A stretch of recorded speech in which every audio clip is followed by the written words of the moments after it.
Tyrnis. Tyrnis voulait voler. Elle souhaitait accompagner les ailés dans les nuées depuis aussi loin qu'elle pouvait se souvenir. Non pas qu'elle dénigrait la géode sur laquelle elle vivait, au contraire. Elle voulait pouvoir l'admirer dans son entièreté, suivre du regard les rivières de leur naissance, loin dans la montagne, jusqu'à leur mort dans les différents lacs rafraîchissant la géode. Accompagner les ailés dans leur recherche d'abri lors des vagues de froid, rencontrer les peuplades mystérieuses du Grand Sud, traverser les nuances disparates de nuées pour savoir enfin si elles-mêmes changeraient de nuances, aller chercher les pépinets au Grand Ouest pour les peuplades qui en manqueraient. Tyrnis désirait ardemment faire tout cela, mais il lui fallait voler. Une existence n'était pas suffisante pour traverser ne serait-ce qu'un pan de la géode, même sur le plus rapide des équitards. Les ailés, eux, pouvaient se permettre de ne pas suivre les règles qui régissaient les aventures des pédestres. Quand ces derniers devaient trouver refuge à chaque satellive, les ailés se contentaient de continuer leur voyage, semblant observer d'un œil amusé les possessions des peuplades qui auraient été mal accrochées à la géode, s'élever dans les nuées pour ne jamais revenir.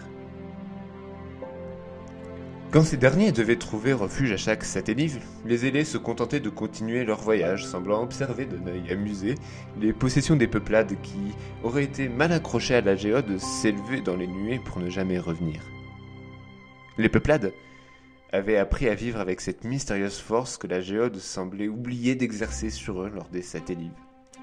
Après avoir passé plusieurs révolutions de constellations à prier la géode de cesser ce jeu qui prenait les existences des pédestres n'ayant pas eu le temps de se mettre à l'abri, sans succès d'ailleurs, les peuplades avaient simplement aménagé leurs installations de telle sorte que chacun puisse être à l'abri alors qu'ils s'élevaient lentement vers les nuées.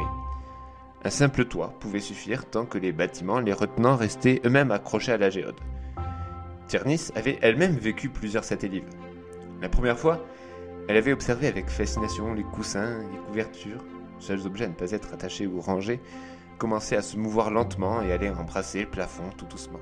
Quelques secondes plus tard, c'était à son tour de se décoller du sol, perdant un équilibre devenu inutile, retenu seulement par la main de sa mère, lui offrant un sourire avant d'elle-même s'élever.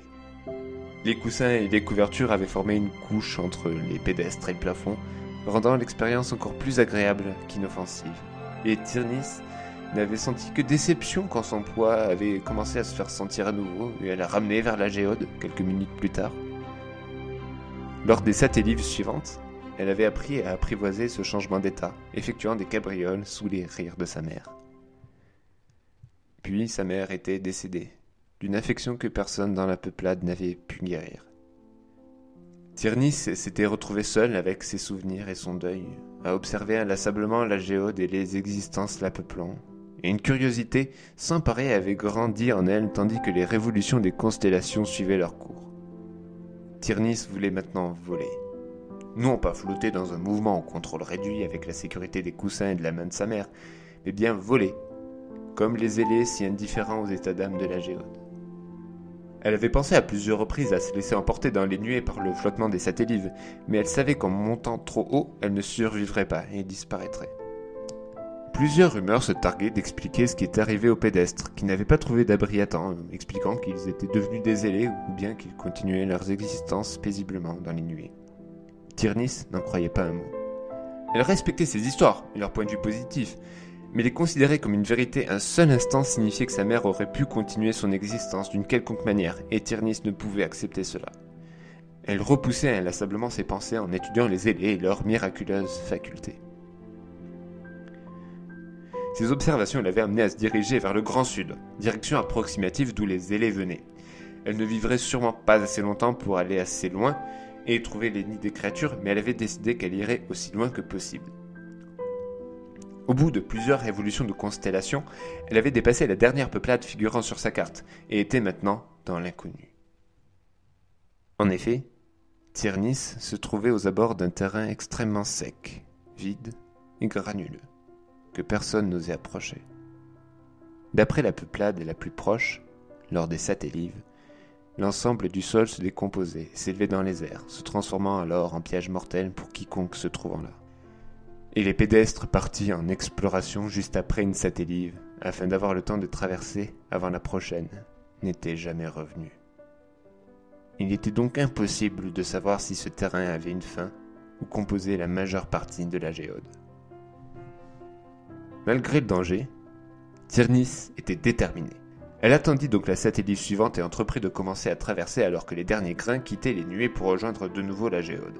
Alors qu'elle se tenait à l'arbre le plus proche de l'étendue désertique en attendant que son poids lui permette à nouveau de marcher, elle constata un mouvement étrange dans les nuées au-dessus d'elle.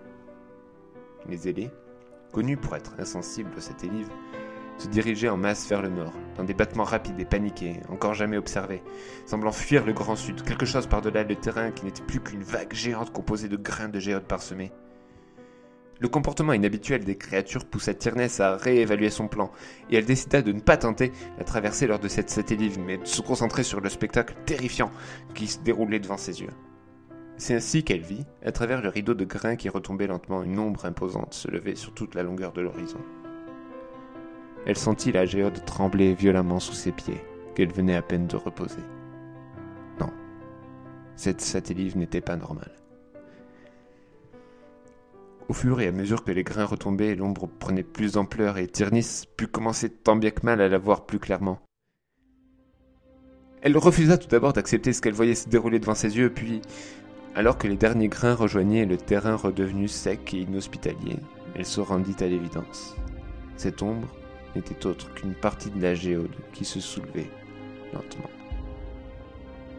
Les ailés continuaient de fuir, le sol tremblait et semblait se craqueler de l'intérieur. Les failles commençaient à se former, avalant arbres, villages et pédestres. Des nuées de poussière envahissaient l'air. Tyrnis était pétrifiée devant la fin de son monde, tombée au sol sous l'effet d'un tremblement de la géode ou de l'émotion. Elle gardait les yeux rivés sur le bout de sa planète, qui s'élevait toujours plus haut, toujours plus loin, laissant des débris tomber et parsemer le sol de cratères, et vit alors des flammes, semblant propulser le bout de la géode par-delà les nuées. Les débris continuèrent de tomber, et elle réalisa que ce qu'elle avait identifié comme étant un bout de sa planète était un engin métallique de plusieurs milliers de kilomètres de diamètre, qui rejoignait maintenant les constellations, indifférent à la jeune pédestre qui chutait finalement dans une faille, sans avoir appris à voler.